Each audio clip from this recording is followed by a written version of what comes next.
किसान भवन में मनरेगा मेट एवं कामगार संघ हरियाणा में रणदीप सुरजेवाला के नेतृत्व में पूरे हरियाणा में कांग्रेस को अपना समर्थन दिया।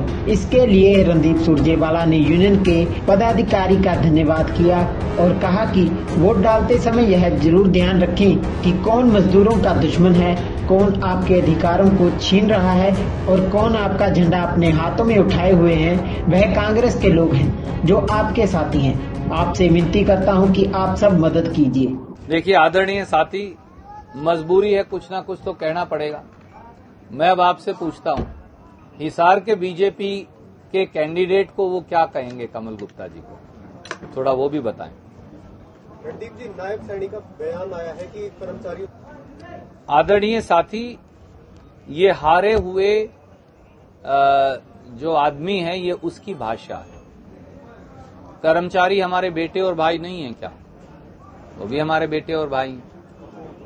कर्मचारी हमारे साथी नहीं है क्या? हमारे समाज का हिस्सा नहीं है क्या? वो भी हैं। कर्मचारियों के बारे में गाली गलौज की भाषा का इस्तेमाल करना, हम इसे कड़े से कड़े शब्दों में इसकी भर्त्सना करते हैं, इसे कंडेम करते हैं। हरियाणा के काम चलाऊ कुर्सी पर बैठे माननीय नायब जी को मैं ये कहूंगा, नायब जी इतना अहंकार मत करिए 70 दिन की सत्ता का। ये सत्ता आनी जानी चीज है, पर ये मत भूलिए कि ये कर्मचारी हमारे भाई और साथी हैं।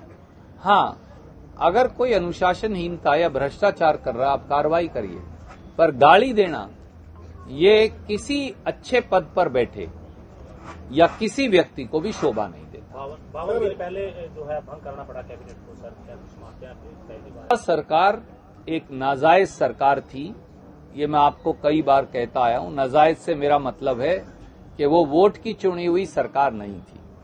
मैंने बार बार ये कहा, अलोकतांत्रिक तरीके से बनाई हुई सरकार थी, नहीं तो विधानसभा सत्र बुलाकर अपना बहुमत साबित करके वो कार्रवाई चलाते। ये दर्शाता है कि आनन फानन में घबरा कर विधानसभा को खारिज कर दिया और अब लोग इस विधानसभा चुनाव में भाजपा को खारिज कर।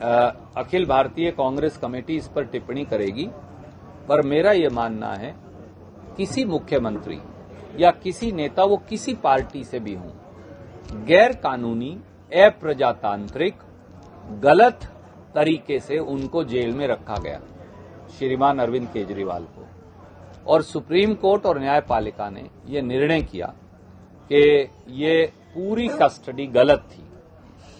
तो सच दूध का दूध, पानी का पानी सामने आ गया और बीजेपी जिस प्रकार से प्रजातंत्र का चीरहरण कर रही है, चुनी हुई सरकारों के मुख्यमंत्रियों को जेल में डालकर, कभी सोरेन जी को अंदर डाल दिया, कभी अरविंद केजरीवाल जी को अंदर डाल दिया, कभी सिद्धारमैया जी पर, कांग्रेस के कर्नाटक के मुख्यमंत्री पर मुकदमा दर्ज कर लिया, कभी बंगाल में इसी प्रकार से हमला बोल दिया वहां की मुख्यमंत्री पर। हमारा उनसे राजनीतिक मतभेद हो सकता है, पर राजनीतिक मतभेद का ये मतलब नहीं कि प्रजातंत्र को बुलडोजर से कुचल दिया जाए। जो प्रजातंत्र को बुलडोजर से कुचला था, अरविंद केजरीवाल को गिरफ्तार करके न्यायपालिका ने उसे निरस्त कर दिया। धन्यवाद करते हुए अपील करता हूं कि सोच समझकर वोट का अपना डालिए। गरीब के साथ कौन है, मजदूर का दुश्मन कौन है, वो कहा करते थे, अपने दुश्मन को पहचान लीजिए।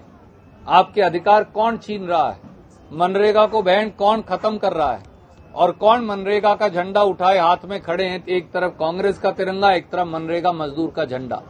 वो आपके भाई साथी हैं जो हम आपके सामने बैठे हैं। तो आप सब मदद करिए, ये मेरी आपसे विनती है। और मैं मेरे पत्रकार भाइयों को भी कहता हूं, आज एक बड़ा दिन है।